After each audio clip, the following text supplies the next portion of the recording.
Alright guys, welcome to the first section of Chapter 9. In Chapter 9, we will be testing a claim regarding two populations. So here is a bit of summary of what we're trying to accomplish in Chapter 9. I'll read it over with you so that you can kind of get an idea of what we're trying to do here. We're going to, again, talk about the technique on how to compare the proportions of two populations. To make things a bit more clear, let's say if we want to know the percent of people watching basketball in the 90s compared to the percent of people watching basketball in the 2000s era, then this would be an example of testing claims about two populations. So maybe the claim might say, hey, the proportion of people who watch basketball in the year 2000s is more than the people who watch basketball in the 90s. And so that would be perhaps a claim that's made, and then we have to go and test that claim to see if we have enough evidence to either support the claim or, or don't support the claim. So essentially it's going to involve two populations. In our specific example, one of the population is going to come from the 90s, and the other one's the 2000s population.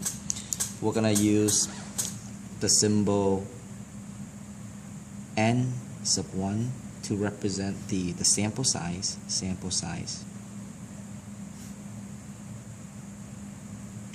The symbol x sub 1 is going to represent the number of successes.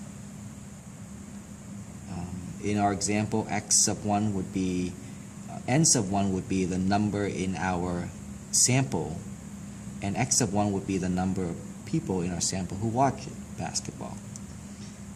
P sub 1 hat will represent the proportion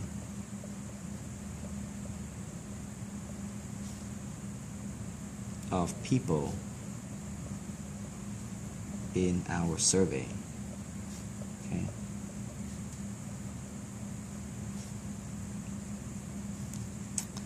And then moving on to the second population, N. Oh, and by the way, P sub 1 hat, which is the proportion of people in our survey, can be found by taking the number of successes, which is represented by x sub 1, divide that by n sub 1. Population 2 is going to refer to a second population. It could be a second generation, and so on and so forth. N sub 2 will be represented by the sample size of your second population. X sub 2 is the number of successes. Okay. And then P hat sub 2 will represent the sample proportion.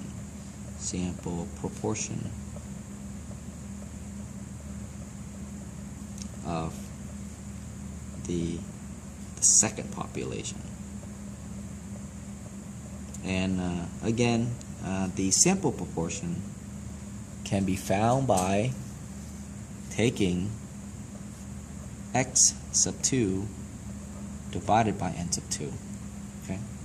Now, when we test a claim regarding two proportion, there's another type of sample proportion that you need to know. That is called a pooled sample proportion. This is a percent, and it's a pool of the two samples, and it can be found by taking x sub 1 plus x sub 2 divided by n sub 1 plus n sub 2. Okay? And if you know the p bar, we call that a p bar.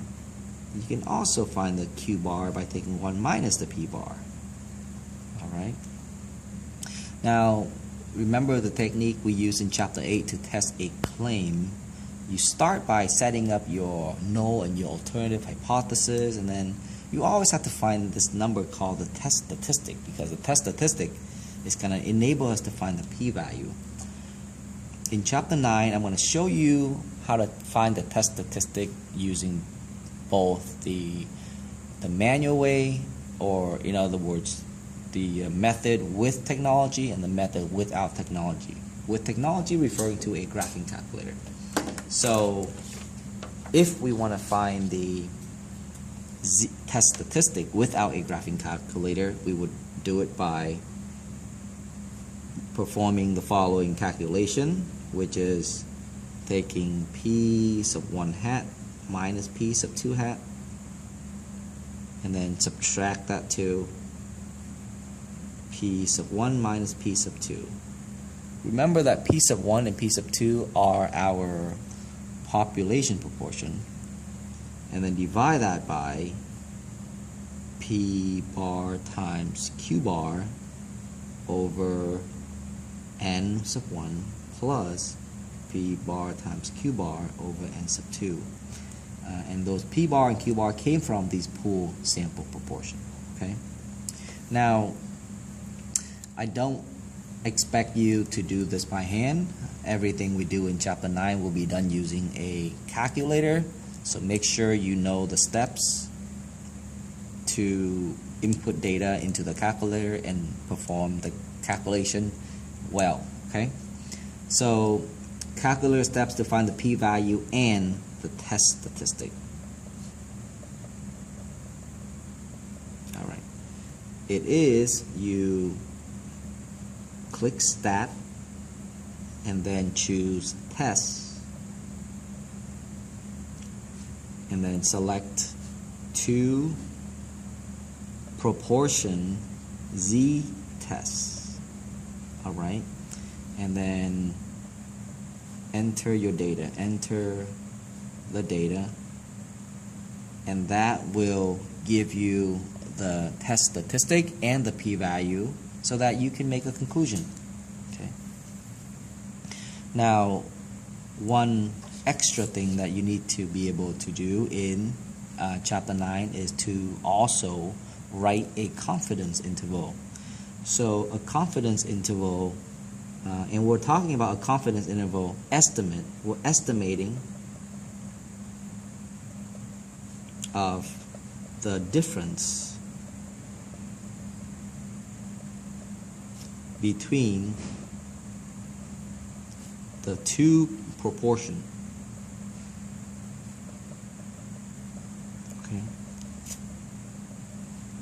All right. If you have to do this by hand, the way how you accomplish that is you would first let E, which is what we call an error, equal to Z at alpha over 2 times the square root of p1 hat times q1 hat divided by n1 plus p1 hat plus q1 hat. Sorry, this should be 2 divided by n2. Okay. And then once you found E, then your confidence interval is basically found by taking p sub 1 hat minus p sub 2 hat plus minus E, and then p sub 1 hat minus p sub 2 hat plus E. That's how you find it using without using technology. But with using technology, which you are more than welcome to use in chapter 9, you would enter the following key. Start by hitting stat and then go into option test and then sliding down to prop z and then int. Alright, to prop z int, and that will generate this interval for you without doing a lot of work. Okay, so let me kind of summarize what the most important things that you need. You need to be able to read a problem and then come up with the information for the two proportion. Once you have come up with information for two proportion, which are these, then we're going to use the calculator. We're going to set up a claim, right? Set up the null and the alternative hypothesis, and then we're going to use a calculator to find the test statistic and the p-value, to be able to write our conclusion. And then we're going to establish a confidence interval by using these keystrokes. Awesome. What's the next part? And I'll show you how to do everything.